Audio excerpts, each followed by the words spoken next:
Good evening વિદ્યાર્થી મિત્રો. Gujarat virtual શાળાની અંદર આપ સર્વેનું હાર્દિક સ્વાગત છે. આપણે ચેપ્ટર નંબર 11 ફિઝિક્સની અંદર વિકિરણ અને દ્રવ્યનો દ્વૈત પ્રકૃતિ ચાલે છે. લગભગ આપણે એકાદ થિયરી બાકી છે જેને ડાયવિન્સન અને ગર્મરનો પ્રયોગ કહેવામાં આવે છે. તો આજે થિયરી કમ્પ્લીટ કરીને દાખલા જે ઉદાહરણના દાખલા છે આપણે કમ્પ્લીટ કરી એટલે આપણે આ ચેપ્ટર નંબર 11 આપણે બહુ ઝડપથી પૂર્ણ કરીશું. બરાબર. તો આપણે છેલ્લે ડાયવિન્સન અને ગર્મરનો પ્રયોગ જોવાનો છે. હવે એની અંદર આપણે છેલ્લે કરેલું કે જ્યારે બી વિકિરણ જે છે એટલે કે પ્રકાશ, એ વિકિરણ આવી રીતે એની દ્વૈત પ્રકૃતિ ધરાવે છે. અમુક સંજોગોમાં એ કણ તરીકે વર્તે છે, જ્યારે અમુક સંજોગોમાં એ તરંગ તરીકે વર્તે છે.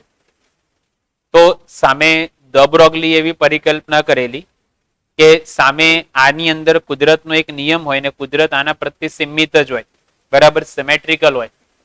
હવે જો સીમિત હોય તો જેવી રીતે કણ જે છે, કણ પણ આવી રીતે એનું દ્વૈત પ્રકૃતિ ધરાવતો હોવો જોઈએ. અમુક સંજોગોમાં એ કણ તરીકે વર્તે, જ્યારે અમુક સંજોગોની અંદર ચોક્કસ પરિસ્થિતિ અંદર એ તરંગ તરીકે વર્તતો હોવો જોઈએ.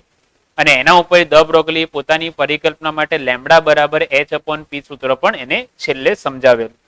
પણ દ બ્રોગલી એની સાબિતી આપી શક્યો નહોતો કે શા માટે કણ જે છે એ કણ એ તરંગ તરીકે ક્યારે વર્તે છે. તો એની સાબિતી ભાઈ છેલ્લે એ આપી શક્યો નહોતો. બરાબર. પણ આની જે પ્રેક્ટિકલી જે સાબિતી સૌ પ્રથમ ડાયવિન્સન અને ગર્મરે પોતાના એક પ્રયોગમાં આપવાનો ટ્રાય કરેલો, એને પોતાનો એક પ્રયોગ કર્યો અને એના મદદથી એને સાબિતી આપી.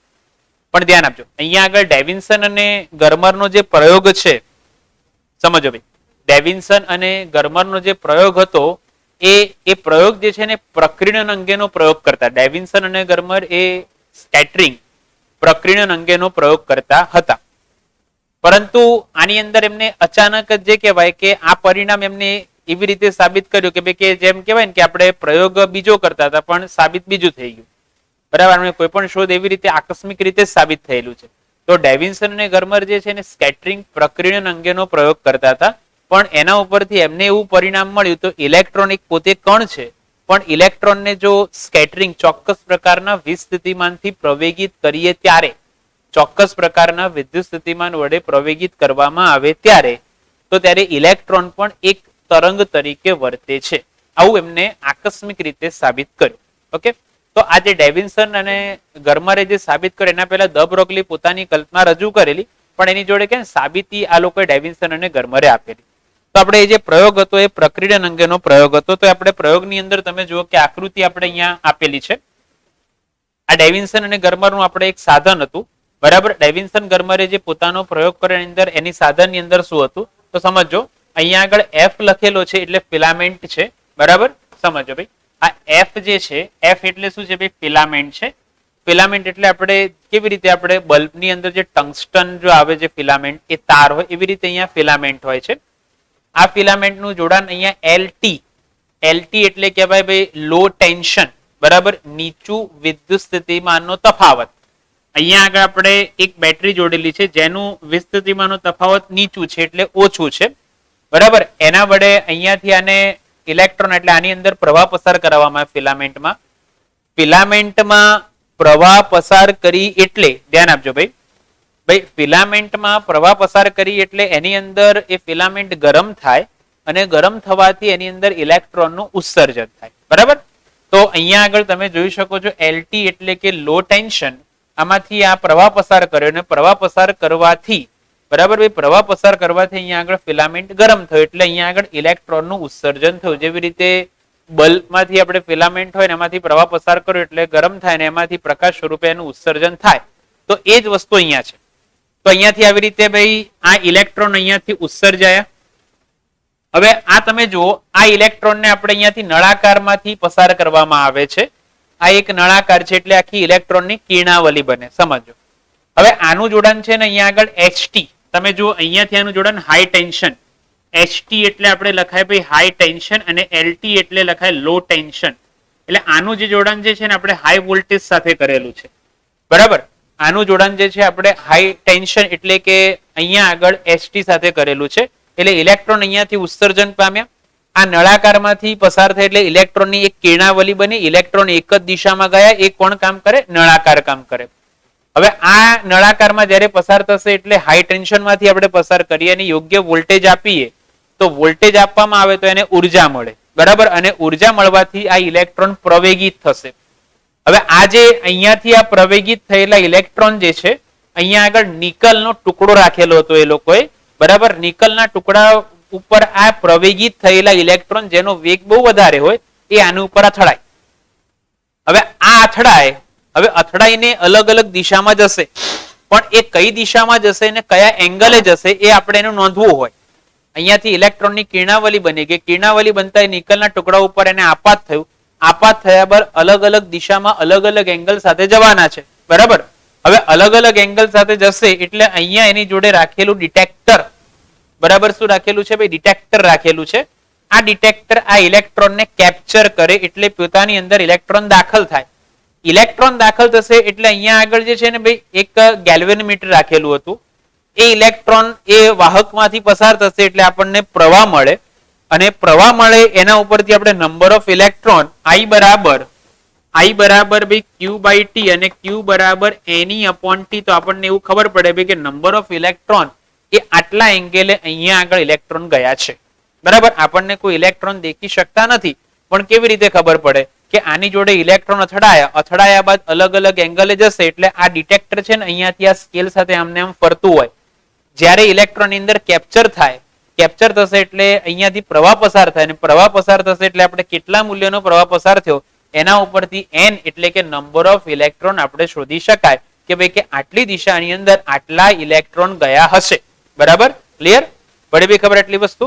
તો અહીંયા આગળ આપણે આખું એ સાધન હતું, આ સાધન હતું અને આ સાધનની અંદરથી એ ડેવિન્સન અને ગર્મરે સાબિત કર્યું કે ભાઈ કે આ ઇલેક્ટ્રોન પણ એક પ્રકારે તરંગ તરીકે વર્તે છે, બરાબર. ઇલેક્ટ્રોન પણ એક તરંગ તરીકે કામ કરે છે, આવું એને સાબિત કર્યું. આખું જે સાધન છે શૂન્ય અવકાશમાં મૂકેલું, નિર્વાત ચેમ્બરમાં મૂકેલું છે.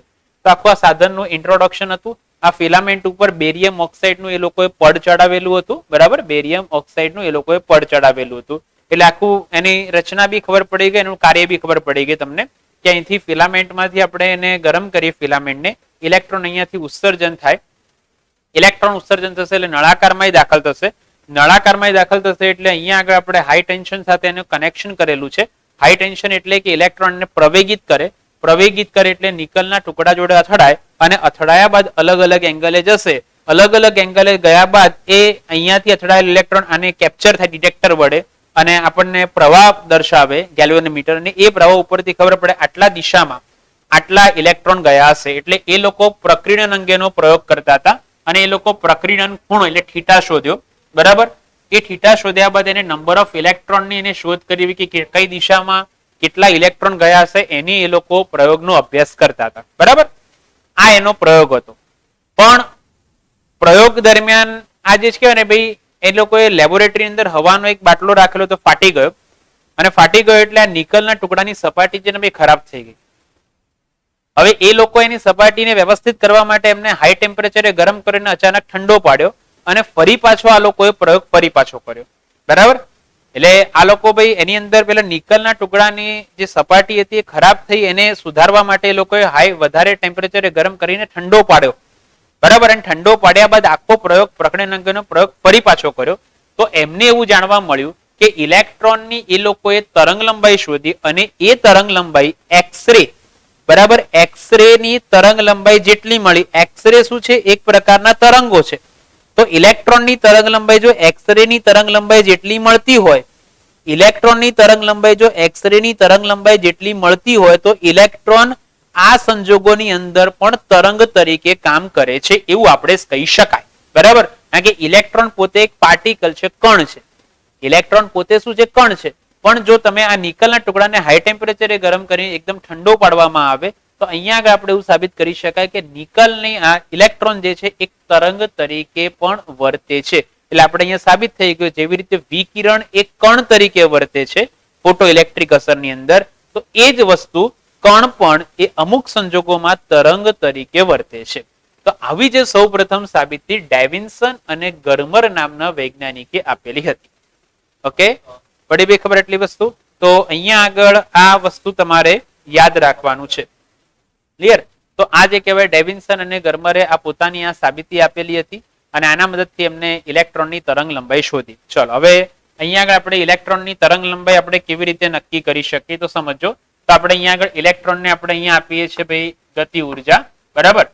ચલો તો અહીંયાથી આપણે ઇલેક્ટ્રોનને અહીંયા આગળ આપણે ગતિ ઉર્જા આપીએ છીએ. તો ભાઈ ગતિ ઉર્જાનું સૂત્ર છે હાફ mv², બરાબર. હવે એ ઉર્જા આપણે કેવી રીતે આપીએ છીએ અને ચોક્કસ પ્રકારનો વિસ્થિતિમાનનો તફાવત પૂરો પાડીએ છીએ. એટલે ઇલેક્ટ્રોનને મળેલી ઉર્જા કેટલી છે ભાઈ? E ઇન્ટુ V જેટલી છે. V એટલે કહેવાય છે પોટેન્શિયલ ડિફરન્સ, એટલે વિદ્યુત સ્થિતિમાનનો તફાવત. તો આપણે એને ઇલેક્ટ્રોનને કેટલી ગતિ ઉર્જા બરાબર EV લખી શકાશે, બરાબર. ગતિ ઉર્જા ઇઝ ઇક્વલ ટુ EV. તો આનામાંથી આપણે તરંગ લંબાઈ શોધી નાખીએ. તો આપણે અહીંયા લખી નાખીએ બંને બાજુ આપણે m વડે ગુણી દઈએ અને m વડે ભાગી દઈએ આગળ. તો m² v² અહીંયા આગળ m વડે ગુણો m વડે ભાગી દો.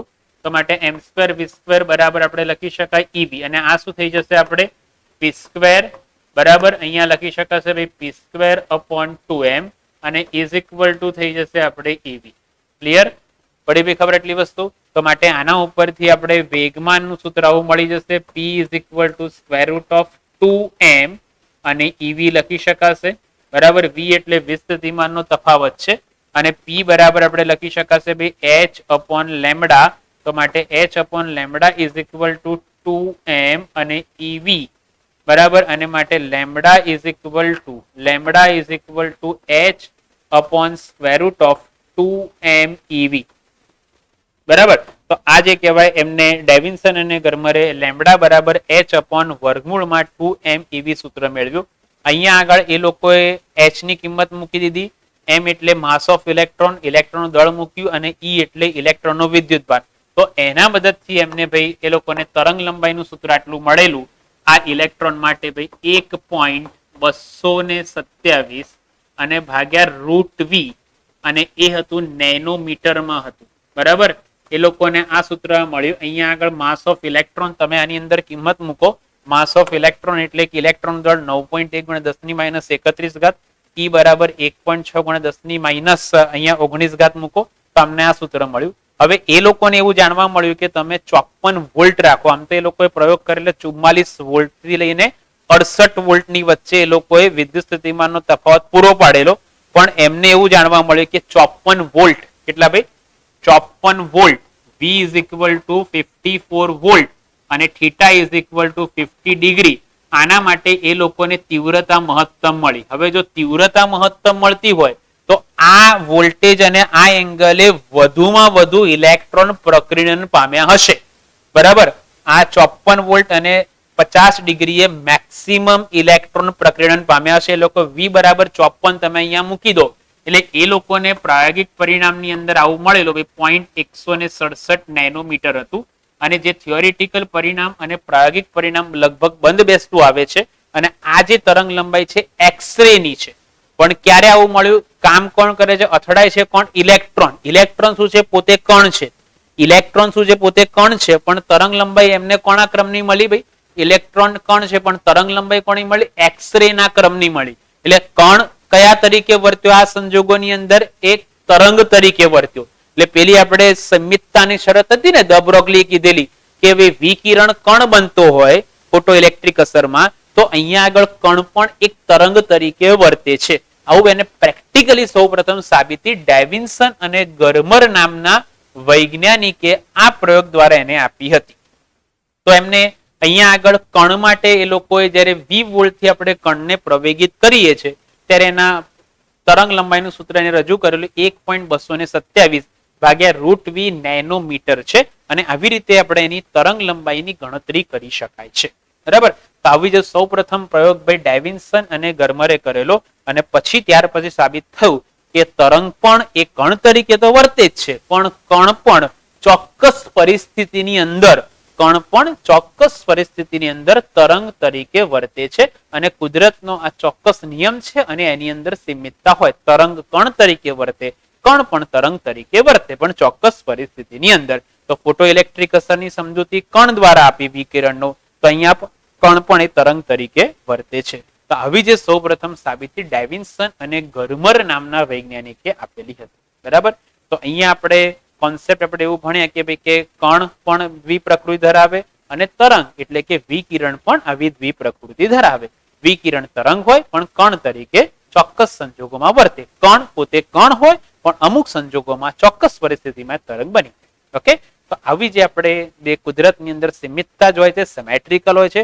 કુદરત દરેક જગ્યાએ સરખું જ કરી દે છે, ક્યાંય વધારે કે ઓછું રાખતું નથી. બરાબર, એટલે આપણે કીધું ને કે ફિઝિક્સ એ કુદરતને સમજવાનું વિજ્ઞાન છે. તો આપણે અહીંયા સાબિત બી કર્યું કે ભાઈ કુદરત દરેક પ્રત્યે સીમિતતા જ હોય. દરેક કોઈ પણ એની પ્રકૃતિ હોય તો એની અંદર એ સિમેટ્રિકલ જ હોય, સીમિતતા જ હોય, કોઈ વધારે કદી ઓછું હોય નહીં. બરાબર, અને માટે જ ફિઝિક્સ જે છે એ કુદરતને સમજવાનું વિજ્ઞાન છે. એટલે આખું ફિઝિક્સ બે વસ્તુમાં જ છે, એક કણ છે અને બીજું વિકિરણ છે. બરાબર, આઈ થિંક પેલો 11મા નો કોન્સેપ્ટ હતો કે આપણે ફિઝિક્સ ને બે ભાગમાં ડિવાઈડ કરી, એક કણ અને બીજું વિકિરણ. આખું કહેવાય એની અંદર સમગ્ર વસ્તુ સમાયેલ છે. બરાબર, તો અહીંયા આગળ આપણે આ ચેપ્ટરની બધી થિયરી કમ્પ્લીટ કરી. બરાબર, તમારે સિલેબસની અંદર ડેવિન્સન ગરમરનો પ્રયોગ નીકળી ગયો છે, એટલે કદાચ તમે તૈયાર ના કરો ચાલે, પણ કોમ્પિટિટિવ એક્ઝામ માટે આ સૂત્ર તમારે ખાસ યાદ રાખવું પડે. અથવા તો આ સૂત્ર તમારે યાદ રાખવાનું, લેમ્બડા બરાબર h/2m EV. અને EV ની જગ્યાએ તમે અમુક વખત એ લોકો આવી રીતે બી સૂત્ર લખે છે ભાઈ 2mk. બરાબર, k એટલે ઉર્જા, અથવા તો E પણ લખી શકે છે. બરાબર, તો k અથવા તો E બંને લખી શકે છે. ક્લિયર? તો આ એક કોન્સેપ્ટ યાદ રાખવાનો. સૂત્ર ક્યારે વાપરવાનું? કે જ્યારે કોઈ પણ કણને V વોલ્ટથી પ્રવેગિત કરીએ ત્યારે, ચોક્કસ પ્રકારના વોલ્ટેજથી પ્રવેગિત કરીએ ત્યારે એને તરંગ લંબાઈનું સૂત્ર છે. બરાબર, ક્લિયર? તો આ એક કોન્સેપ્ટ આપણે યાદ રાખવાનો છે. ઓકે, તો હવે આપણે આગળ વધીએ છીએ અહીંયાથી. બરાબર, હવે આપણે કેટલાક એક્ઝામ્પલ લઈ લઈએ તો સમજો ભાઈ. તો આની અંદર આપણે પહેલો એક્ઝામ્પલ આપણે ગયા વખતે ઉદાહરણ નંબર 1 ગણાયેલો ને બધાને લગભગ ખબર પડી હશે. હવે આજે આપણે લઈએ છીએ ભાઈ ઉદાહરણ નંબર 2. બરાબર, સમજો આની અંદર તમને એવું કીધેલું છે ભાઈ, ઉદાહરણ નંબર 2 ની અંદર તમને અહીંયાથી કીધેલું છે. શું આપેલું છે પહેલા નક્કી કરી નાખો. આની અંદર સૂત્ર બી ઓછા છે, 2-3 સૂત્ર છે. ચલો ભાઈ, સીઝિયમ નું કાર્ય વિધેય આપેલું છે 2.14 ઇલેક્ટ્રોવોલ્ટ. તો અહીંયા હું લખી નાખું ભાઈ કાર્ય વિધેય એટલે આપણે કીધેલું છે 50, અને 50 બરાબર તમને આપી દીધું ભાઈ 2.14 ઇલેક્ટ્રોવોલ્ટ. કાર્ય વિધેયનો એકમ હોય છે ભાઈ ઇલેક્ટ્રોવોલ્ટ.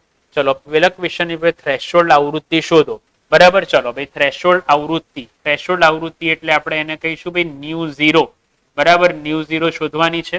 તો માટે હવે phi નું સૂત્ર છે ભાઈ phi is equal to h new 0. આ ભાઈ ન્યુ 0 છે એટલે h ન્યુ 0 લખી શકાશે. તો માટે ન્યુ 0 શું કહેવાશે? થ્રેશોલ્ડ આવૃત્તિ. તો આના ઉપરથી ભાઈ ન્યુ 0 બરાબર 50 ભાગ્યા કેટલા લખી શકાય? h લખી શકાય. બરાબર, અને માટે અહીંયાથી ભાઈ ન્યુ 0 is equal to, ચલો હવે 50 બરાબર કેટલા છે? અહીંયાથી 2.14 ઇલેક્ટ્રોવોલ્ટ છે. હવે આ ઇલેક્ટ્રોવોલ્ટ છે એને હું જૂલમાં કન્વર્ટ કરી દઉં એટલે 1.6 ગુણ્યા 10⁻19 ઘાત. અને h ભાઈ h બરાબર ભાઈ 6.62 બરાબર ગુણ્યા 10⁻34 ઘાત પ્લાન્કનો અચળાંક છે. તો હવે તમે આ બધાની ગણતરી કહો અને એને કેટલો આન્સર આવે છે મને કહો. બરાબર, 2.14 ગુણ્યા 1.6 ભાગ્યા 6.62 કેટલો આન્સર આવે છે મને કહો.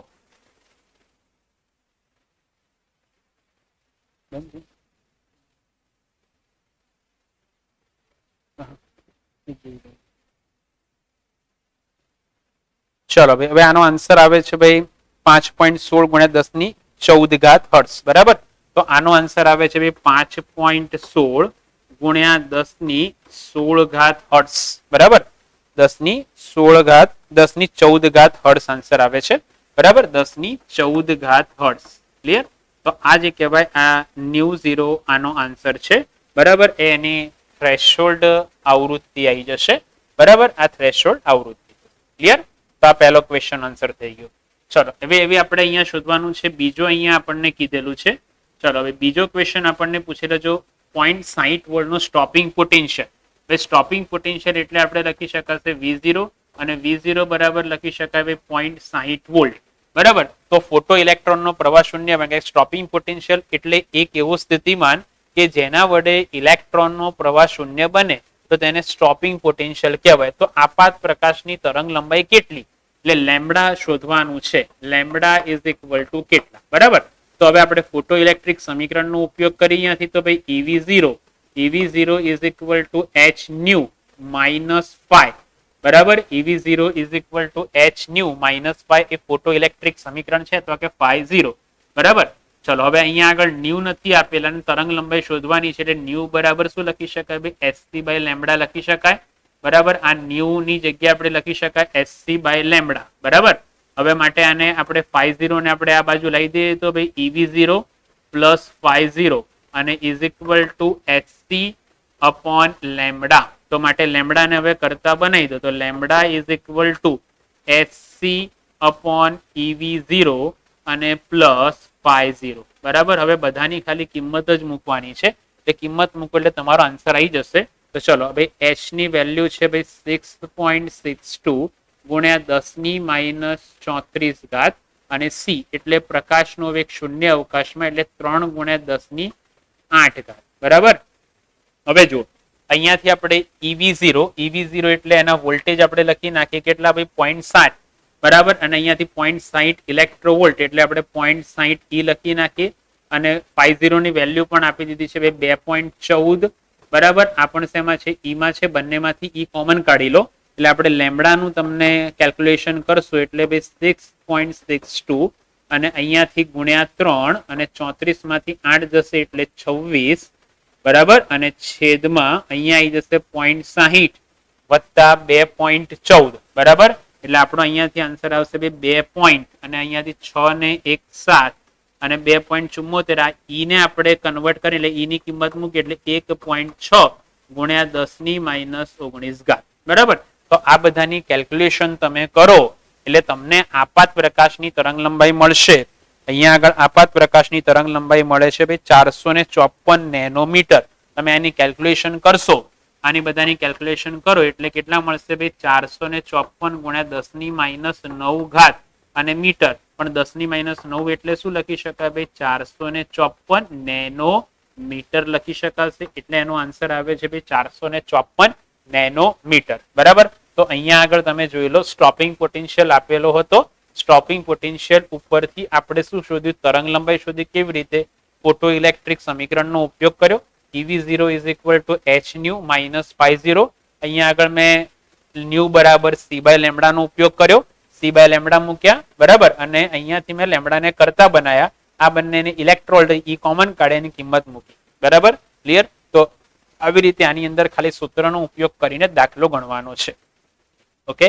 તો આ એક બી બહુ અગત્યનો દાખલો હતો. ઉદાહરણ નંબર 11.2 આવી રીતે આપણે ગણી શકાય. ચલો તો હવે આપણે નેક્સ્ટ લઈએ છીએ તો ધ્યાન આપજો. ચલો ઉદાહરણ નંબર આપણે 3 ની વાત કરીએ તો ધ્યાન આપજો. ઉદાહરણ નંબર 3 ની અંદર તમને એવું બહુ ઈઝી ઉદાહરણ છે. સમજો અહીંયા આગળ દ્રશ્ય પ્રકાશના વિસ્તારમાં જાંબલી રંગની તરંગ લંબાઈ તમને આપી દીધી છે 390 નેનોમીટર છે. બરાબર. પીળા લીલા રંગના પ્રકાશ માટે 550 નેનોમીટર છે સરેરાશ કીધેલું છે. લાલ રંગ માટે 760 નેનોમીટર છે. ચલો હવે તમને એવું કીધેલું છે દ્રશ્ય પ્રકાશના વિસ્તારમાં એટલે આપણે જાંબલી રંગના વિસ્તારમાં જાંબલી છેડે. બરાબર. પીળા લીલા રંગના સરેરાશ તરંગ લંબાઈ આગળ લાલ છેડે ફોટોનની ઉર્જા કેટલી હશે એટલે ત્રણેય જગ્યાએ આપણે ઉર્જા શોધવાની. ફોટોનની ઉર્જા શેમાં EV માં એટલે ઇલેક્ટ્રોવોલ્ટમાં શોધવાની છે. બરાબર. એટલે પહેલા ક્વેશ્ચન આન્સર ની અંદર ધારો કે હું એક જ વસ્તુ ગણું તો તમને આવડી જાય. બરાબર. એટલે હું ધારો કે એકાદ બે વસ્તુ જ અહીંયા ગણું છું. ચલો ભાઈ પહેલા ક્વેશ્ચન ની અંદર ઉર્જા પૂછેલી છે તો પહેલું આપણે જાંબલી માટે હું અહીંયા લખી નાખું ભાઈ જાંબલી એટલે કે વાયોલેટ. તો એને આપણે લખી નાખીએ ભાઈ એની તરંગ લંબાઈ તમને આપેલી છે. કેટલી આપેલી છે ભાઈ જાંબલીની તરંગ લંબાઈ તમને આપેલી 390 નેનોમીટર. ચલો ભાઈ નેનોમીટર એટલે અહીંયા લખી શકાશે 10 ની માઇનસ 9 ઘાત મીટર. બરાબર. ચલો હવે એના માટે ઉર્જા શોધવાની છે તો ઉર્જાનું સૂત્ર આપણને ખબર જ છે ભાઈ એચસી બાય લેમડા. બરાબર. ભાઈ એચસી બાય લેમડા કે h ની હતું પણ ન્યુ બરાબર c બાય લેમડા મૂકી દીધું.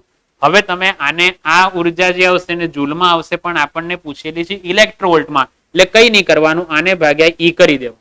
બરાબર. એટલે તમને ડાયરેક્ટલી ઇલેક્ટ્રોવોલ્ટમાં આન્સર મળી જાય. તમે ભાગ્યા ઈ ના કરો તો જૂલમાં પડે પછી છેલ્લે ભાગો તો પણ ચાલે.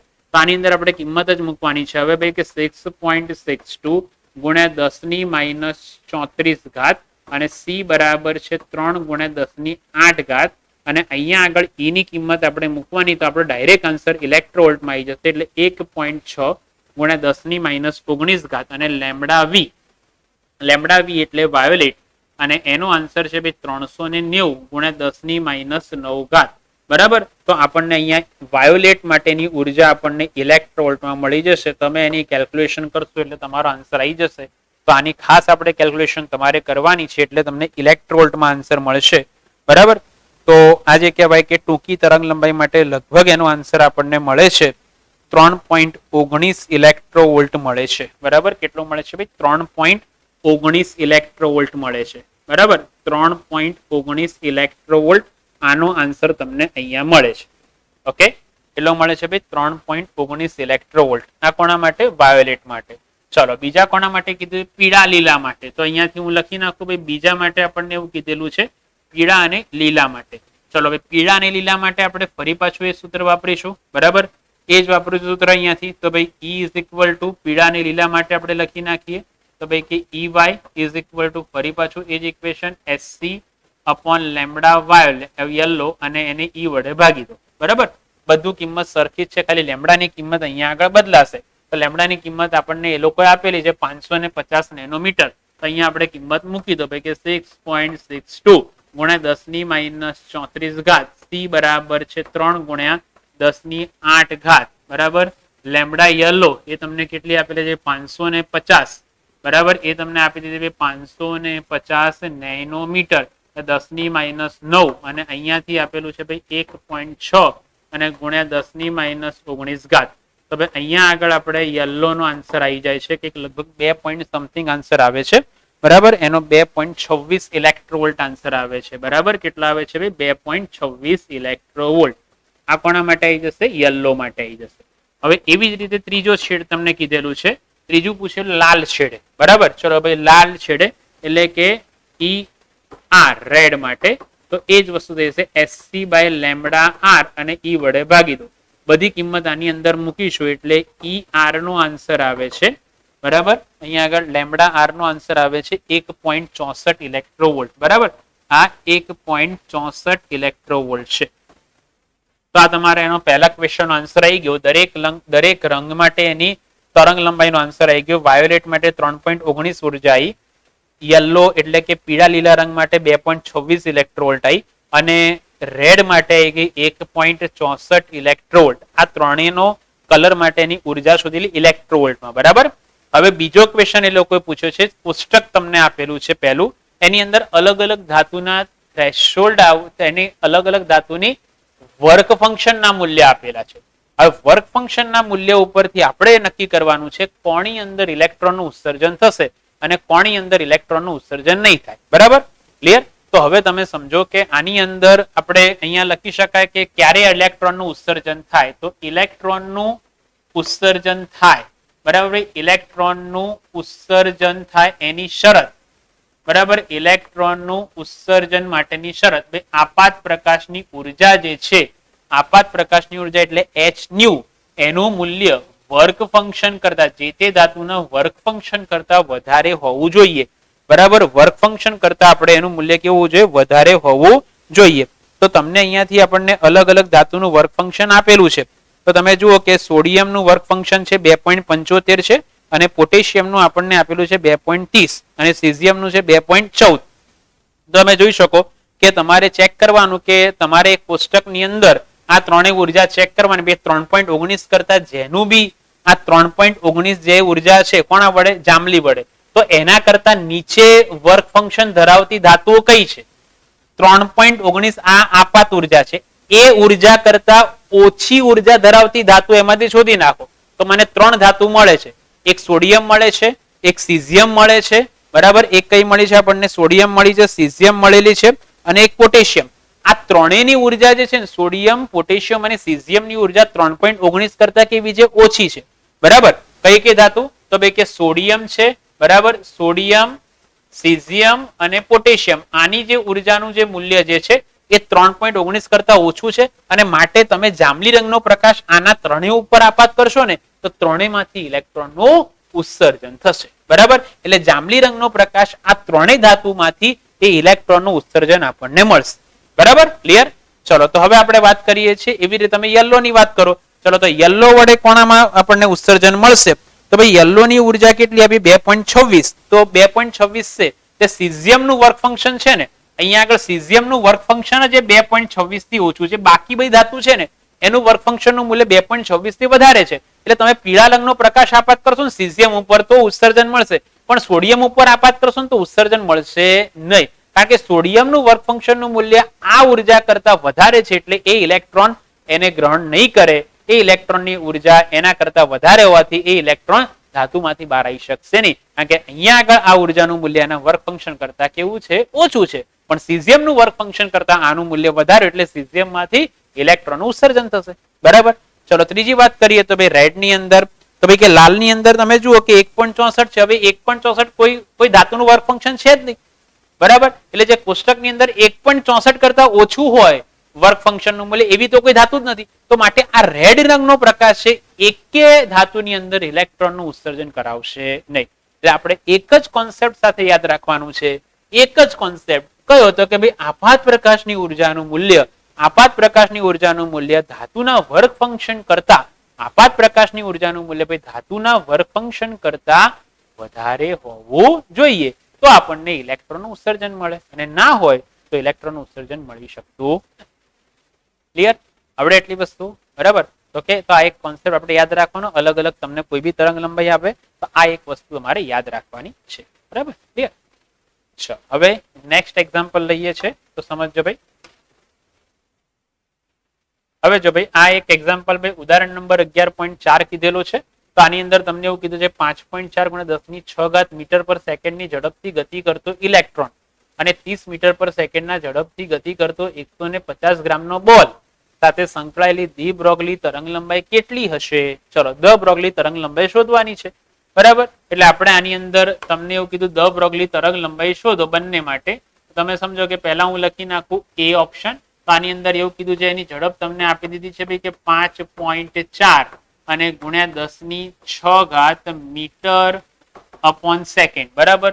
તો ભાઈ એક ઇલેક્ટ્રોન આપેલો છે અને ઇલેક્ટ્રોનનું દળ તમને ખબર હોય, માસ ઓફ ઇલેક્ટ્રોન યાદ રાખવાનું. એટલે ભાઈ 9.11 કે ભાઈ 9.1 ગુણ્યા 10⁻31 કિલોગ્રામ. બરાબર.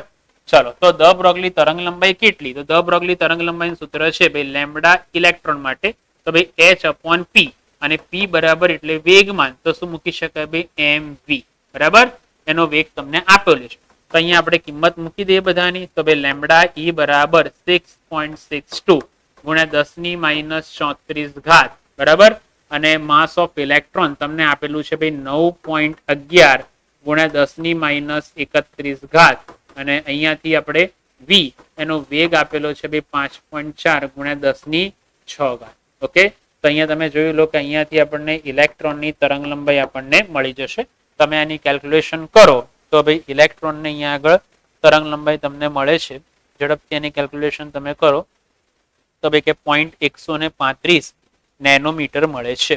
બરાબર. એટલે ઇલેક્ટ્રોન માટે આપણે એની તરંગ લંબાઈ મળે છે ભાઈ 0.135 નેનોમીટર. બરાબર. તો ઇલેક્ટ્રોનની તરંગ લંબાઈ મળી ગઈ 0.135 નેનોમીટર. નેનો એટલે 10⁻9. બરાબર. નેનોમીટર એટલે 10⁻9. ક્લિયર? તો આ ઇલેક્ટ્રોનની આવી ગઈ આટલી વસ્તુ. હવે બીજો ઓપ્શન એ લોકોએ તમને અહીંયાથી પૂછેલો છે, સમજો. તો બી ઓપ્શનની આપણે વાત કરીએ છીએ ભાઈ 30 મીટર પર સેકન્ડની ઝડપથી. બરાબર. v = ભાઈ 30 મીટર પર સેકન્ડના ઝડપથી ગતિ કરતો 150 ગ્રામ દળનો બોલ. ભાઈ m બરાબર એનું દળ તમને આપેલું છે 150 ગ્રામ. 150 ને તમે 1000 વડે ભાગો એટલે 0.15 કિલોગ્રામ. બરાબર. તો આની બી તરંગ લંબાઈ શોધવાની છે. તો આને હું કહી દઉં લેમ્બડા બી. તો લેમ્બડા બી બરાબર h/mv. બરાબર. ચલો કિંમત મૂકી દઈએ આગળ. તો ભાઈ 6.62 ગુણ્યા 10⁻34. બરાબર. અને m એટલે એનું દળ આપેલું છે ભાઈ 0.15 અને v એનો વેગ આપેલો છે ભાઈ 30. તો આના મદદથી ભાઈ લેમ્બડા બી એટલે બોલની તરંગ લંબાઈ તમને કંઈક મળે છે. બરાબર. ચલો ભાઈ બોલની તરંગ લંબાઈ આપણને અહીંયાથી મળી જાય છે. તો ભાઈ કે 1.47 ગુણ્યા 10⁻34. બરાબર. 1.47 ગુણ્યા 10⁻34 મીટર. તો આ જે કહેવાય બોલની તરંગ લંબાઈ મળી અને ઇલેક્ટ્રોનની તરંગ લંબાઈ મળી. બરાબર. તો આ બોલની તરંગ લંબાઈ મળી અને ઇલેક્ટ્રોનની તરંગ લંબાઈ મળી. તમે બંને કમ્પેર કરો તો આ બોલની તરંગ લંબાઈ બહુ નાની છે. બરાબર. આ બોલની તરંગ લંબાઈ જે છે બહુ નાની છે, જ્યારે ઇલેક્ટ્રોનની તરંગ લંબાઈ જે છે એના કરતા મોટી છે. એટલે આને તમે એક્સરે વડે એને ઓબ્ઝર્વ કરી શકો, એક્સરે વડે એને નક્કી કરી શકો. જ્યારે બોલની તરંગ લંબાઈ બહુ નાની છે એટલે તરંગ લંબાઈ તમે એને નક્કી કરી શકતા નથી. તો પેલો હાઇઝનબર્ગનો અનિશ્ચિતતાનો સિદ્ધાંત જેવું થાય કે એનું સ્થાન નક્કી કરી શકો બોલ ક્યાં છે, પણ એ તરંગ લંબાઈ તમે નક્કી કરી શકતા નથી. એટલે બંનેની અંદર જે કહેવાય કે અનિશ્ચિતતા આવશે h કટ જેટલી આવે. બરાબર, કારણ કે આ તરંગ લંબાઈ બહુ નાની છે એટલે આપણે એને નક્કી કરી શકીએ નહીં, પણ બોલનું સ્થાન આપણને ખબર પડે છે અહીંયા બોલ પડ્યો છે. બરાબર, ક્લિયર? તો આની અંદર ઊંધું થાય, ઇલેક્ટ્રોનનું સ્થાન ના નક્કી કરી શકે, તરંગ લંબાઈ નક્કી કરી શક્યા. તો હાઇઝનબર્ગનો અનિશ્ચિત સિદ્ધાંત એવો છે કે તમે કોઈ પણ એક જ સમય સ્થાન અને વેગમાન એક સાથે નક્કી કરી શકતા નથી, અને માટે બંનેની અંદર અનિશ્ચિતતા h કટ એટલે h/2π જેટલી હોય છે. બરાબર, તો આ એક કોન્સેપ્ટ આપણને અહીંયા આગળ હાઇઝનબર્ગની અનિશ્ચિતતા સાથે સમજાવે છે. ઓકે, તો આ એક બી દાખલો અગત્યનો તો ઉદાહરણ નંબર 11.4. બરાબર, ક્લિયર? આઈ થિંક આ તમને ખબર પડી હશે. હવે નેક્સ્ટ આપણે એક્ઝામ્પલ લઈએ છીએ ઉદાહરણ નંબર 5. બરાબર, સમજો ભાઈ. ચલો ભાઈ, ઉદાહરણ નંબર 5 ની અંદર કદાચ એમસીક્યુ ની દ્રષ્ટિએ બી અગત્યનો છે. બરાબર, અને આવી રીતે દાખલો બી પૂછાઈ શકે. તો ઉદાહરણ નંબર 5 એવું કહે કે ઇલેક્ટ્રોન એક આલ્ફા કણ છે અને એક પ્રોટોન છે, બધાની ગતિ ઉર્જા સમાન છે, તો આમાંથી કયો કણની દ બ્રોગલી તરંગ લંબાઈ સૌથી ટૂંકી હશે? બરાબર, કયા કણની દ બ્રોગલી તરંગ લંબાઈ સૌથી ટૂંકી હશે એ આપણે શોધવાનું છે. તો હમણાં છેલ્લે આપણે ડેવિન્સન ગર્મરની અંદર આપણે પ્રયોગની અંદર સૂત્ર મેળવ્યું ભાઈ, લેમ્બડા બરાબર h/2m અને ev. બરાબર, આવું સૂત્ર મેળવ્યું. અને ev બરાબર મેં તમને સમજાયેલું કે ભાઈ કે ev ઇઝ ઇક્વલ ટુ તમે આવી રીતે એની ઉર્જા પણ લખી શકો કે ગતિ ઉર્જા લખો તો બી ચાલે. બરાબર, અહીંયા આગળ આપણે e એટલે હું લખી નાખું ભાઈ ગતિ ઉર્જા, કે ખાલી એને ઉર્જા બી લખી શકો કે બી લખી શકો, કોઈ વાંધો છે નહીં. ચલો, આના ઉપરથી હું તરંગ લંબાઈ બરાબર લખી શકું લેમ્બડા બરાબર h/p, એટલે p નું સૂત્ર આપણને આવું મળી જશે. h/λ હોય તો લેમ્બડાની કિંમત મૂકેલો વર્ગમૂળમાં આવી જશે ભાઈ 2m અને e. બરાબર, ક્લિયર? પડી ભાઈ ખબર? આની અંદર દ બ્રોગલી તરંગ લંબાઈ પૂછી એટલે વેગમાનનું સૂત્ર આવી ગયું, એટલે આપણે લેમ્બડાનું સૂત્ર જ જરૂરી છે. તો માટે લેમ્બડાનું સૂત્ર તો આપણને મળી ગયું. આના ઉપર તમે જો 2 અચળ છે અને e અચળ છે, તો લેમ્બડા બરાબર શું આવી ગયું? વર્ગમૂળમાં √m આવી ગયું. બરાબર, એટલે એના દળ ઉપર આધારિત છે. બરાબર, દળ ઉપર એના દળના કેવા પ્રમાણમાં છે ભાઈ? વ્યસ્ત પ્રમાણમાં છે. તો લેમ્બડા ચલે છે 1/√m. બરાબર, લેમ્બડા ચલે છે 1/√m, એટલે કે દળના વર્ગમૂળનું જે છે એના વ્યસ્ત પ્રમાણમાં છે. હવે સૌથી ટૂંકી તરંગ લંબાઈ કઈ? તો જેનું દળ વધારે હોય, સમજો આનો કોન્સેપ્ટ સમજી લો કે જેનું દળ વધારે હોય આ વધે તો લેમ્બડા ઘટે, જેનું દળ વધારે એની તરંગ લંબાઈ ટૂંકી હશે. તો તમને 3 કણ આપેલા છે, તો ઇલેક્ટ્રોન છે, આલ્ફા કણ છે અને એક પ્રોટોન છે. ભાઈ ઇલેક્ટ્રોન દળ સૌથી ઓછું હોય એટલે me, એટલે આપણે લખી નાખીએ ભાઈ ઇલેક્ટ્રોનનું દળ. બરાબર, ઇલેક્ટ્રોનનું દળ. ભાઈ પ્રોટોનનું દળ એટલે એને mp લખી નાખીએ. ભાઈ પ્રોટોન એટલે કેટલા આવશે? ભાઈ 1h1 આવશે, અને 1h1 એટલે આપણે લખી શકાશે ભાઈ પ્રોટોનનું દળ. બરાબર, અને બીજું આપણને કીધું છે ભાઈ આલ્ફા કણ. ભાઈ આલ્ફા કણ એટલે m આલ્ફા લખાય, અને આલ્ફા કણ એટલે લખી શકાય ભાઈ 2he4. બરાબર, શું લખી શકાય? 2he4. તો તમે જો આનું જે દળ જે છે ને ભાઈ m આલ્ફાનું જે દળ જે છે એ પ્રોટોનના દળ કરતા કેટલા ગણું છે ભાઈ? 4 ગણું છે. બરાબર, પ્રોટોનના દળ કરતા કેટલા ગણું છે ભાઈ? 4 ગણું છે. પ્રોટોનનું દળ કરતા આલ્ફા કણનું દળ કેટલા ગણું? 4 ગણું છે. તમે જોઈ શકો છો, કમ્પેર કરો તો m આલ્ફા બરાબર 4/mp. બરાબર, તો આપણે સૌથી ઓછું દળ કોનું આવશે? ઇલેક્ટ્રોનનું આવશે. સૌથી વધારે કોનું આવશે? આલ્ફા કણનું. n થી ઓછું દળ કોનું આવશે ભાઈ? પ્રોટોનનું. અને સૌથી ઓછું જે દળ, બરાબર ભાઈ, સૌથી ઓછું જે દળ, બરાબર, સૌથી જે ઓછું જે દળ અહીંયાથી આવી જશે. સમજો, અહીંયાથી સૌથી ઓછું જે દળ એ આપણને મળી જશે ઇલેક્ટ્રોનનું. બરાબર, તો આ એક ખબર પડી ગઈ ભાઈ. તો સૌથી વધારે દળ કોનું? આલ્ફાનું. જો જેનું દળ વધારે હોય, જેનું દળ વધારે હોય આ વધે તો લેમ્બડા ઘટે. તો માટે તરંગ લંબાઈ એના વ્યસ્તરણ એટલે આલ્ફાની તરંગ લંબાઈ સૌથી ઓછી, એના કરતા વધારે પ્રોટોનની તરંગ લંબાઈ, અને એના કરતા વધારે ઇલેક્ટ્રોનની તરંગ લંબાઈ છે. તો ભાઈ સૌથી વધારે કોની તરંગ લંબાઈ આવી ગઈ? ઇલેક્ટ્રોનની. અને સૌથી ટૂંકી તરંગ લંબાઈ કોની છે? આલ્ફા કણની. કારણ કે જેમ દળ વધે એમ વધે તેમ તરંગ લંબાઈ ઘટે. તો આવો એક એમસીક્યુ પણ પૂછાઈ શકે છે. બરાબર, એટલે એમસીક્યુ ની દ્રષ્ટિએ પણ આ એક કોન્સેપ્ટ અગત્યનો છે. એટલે આ તમારે સૂત્ર બી યાદ રાખવાનું છે. એટલે સૌથી ટૂંકી તરંગ લંબાઈ કોની હશે ભાઈ? આલ્ફાની હશે. ઓકે, ક્લિયર ભાઈ? ખબર પડે એટલી વસ્તુ. તો આઈ થિંક આ બધું આપણને તમને ખબર પડે છે. હવે ઉદાહરણ નંબર આપણે 1.6 લઈએ. બરાબર, ચલો તો ઉદાહરણ નંબર આપણે 1.6 લઈ લઈએ. હવે ધ્યાન આપજો. હવે એક કણ ઇલેક્ટ્રોનની ઝડપ કરતા 3 ગણી ઝડપે ગતિ કરે છે. સમજો, અહીંયા આગળ તમને એવું કહી દીધેલું છે 11.6 ની અંદર ઇલેક્ટ્રોનની ઝડપ કરતા 3 ગણી ઝડપથી આ એક કણ ગતિ કરે છે. બરાબર, તો ભાઈ ઇલેક્ટ્રોનની ઝડપને હું કહી દઉં વી. બરાબર, એની ઝડપ કરતા એ 3 ગણી ઝડપથી ગતિ કરે છે. ભાઈ વી એટલે શું? ભાઈ ઇલેક્ટ્રોનની ઝડપ. બરાબર, અને અહીંયાથી હું લઈ લઉં વી એટલે કે કણની ઝડપ. બરાબર, અહીંયા આગળ મેં વી કોની ઝડપ ધારી? કણની ઝડપ. તો માટે લખી શકાશે ભાઈ અહીંયા આગળ આ જે વી જે છે ને એ ઇલેક્ટ્રોનની ઝડપ કરતા કેટલા ગણી ઝડપથી ગતિ કરે છે? ભાઈ 3 ગણી ઝડપથી ગતિ કરે છે. બરાબર, તો v is equal two 3ve. એક કણ ઇલેક્ટ્રોનની ઝડપ કરતા 3 ગણી ઝડપથી ગતિ કરે છે આપી દીધું છે. ચલો, કણ ઇલેક્ટ્રોનની દ બ્રોગલી તરંગ લંબાઈનો ગુણોત્તર. બરાબર, કણ અને ઇલેક્ટ્રોનની, કણ એટલે કે લેમ્ડા અને ઇલેક્ટ્રોન એટલે કે લેમ્ડા ઈ. બરાબર, તરંગ લંબાઈ એટલે લેમ્ડા, કણની તરંગ લંબાઈ અને ઇલેક્ટ્રોન એનો ગુણોત્તર આપી દીધો છે 1.813. 1.813 × 10⁻⁴ છે. તો કણનું દ્રવ્યમાન શોધો અને આ કયો કણ છે નક્કી કરો. એટલે કણનું દ્રવ્યમાન શોધવાનું છે. બરાબર, કણનું દ્રવ્યમાન m બરાબર કયું, અને એના દળ ઉપરથી આપણને ખબર પડશે ભાઈ કયો કણ છે. આટલો ઇન્ફોર્મેશન તમને આપેલી છે. તો હવે આપણને એક કોન્સેપ્ટ ખબર પડી જાય અહીંયાથી કે લેમ્ડાનું સૂત્ર ઉપયોગ કરવાનું છે. તો ભાઈ દ બ્રોગલી તરંગ લંબાઈનું સૂત્ર છે આપણી જોડે ભાઈ લેમ્ડા ઇઝ ઇક્વલ ટુ. બરાબર, લેમ્ડા ઇઝ ઇક્વલ ટુ. બરાબર, લેમ્ડા ઇઝ ઇક્વલ ટુ આપણી જોડે સૂત્ર છે અહીંયા આગળ. સમજો ભાઈ, lambda is equal two h/mv. બરાબર, ચલો બધેનો ગુણોત્તર આ કણ માટે લખ્યું અને હવે અહીંયા ઇલેક્ટ્રોન માટે લખી નાખું h/me અને ve આ ઇલેક્ટ્રોન માટે. ચલો બંનેનો ગુણોત્તર લઈ લઈશું. તો ભાઈ કે લેમ્ડા/લેમ્ડા ઈ, તો h કેન્સલ થઈ જશે. બંને વચ્ચે અહીંયા વ્યસ્ત છે એટલે me અને ve અહીંયા ઉપર આવી જશે અને mv અહીંયા નીચે થઈ જશે. બરાબર, ક્લિયર? ચલો હવે તમારે શોધવાનું શું છે? m નું આ દળ. તો માટે m ને કરતા બનાવી દઈશું. તો m is equal two, m ને આ બાજુ લઈ દો. બરાબર, m ને આ બાજુ લઈ દો ve/v. બરાબર, ve/v અને અહીંયાથી થઈ જશે ભાઈ લેમ્ડા ઈ ભાગ્યા લેમ્ડા. બરાબર, લેમ્ડા ઈ ભાગ્યા લેમ્ડા અને અહીંયાથી આવી જશે me. ઓકે, તો m ને મેં આ બાજુ લાયા, ve/v તો છે જ, લેમ્ડા ઈ ભાગ્યા લેમ્ડા થઈ ગયા. બરાબર, ચલો બધાની કિંમત અહીંયાથી મૂકી દઈએ છે. તો m is equal two ve ભાગ્યા v એટલે અહીંયા ઇલેક્ટ્રોનની ઝડપ કરતા કેટલા? 3 ગણી ઝડપથી, એટલે અહીંયા મૂકી દો ve અને અહીંયાથી મૂકી દે 3ve.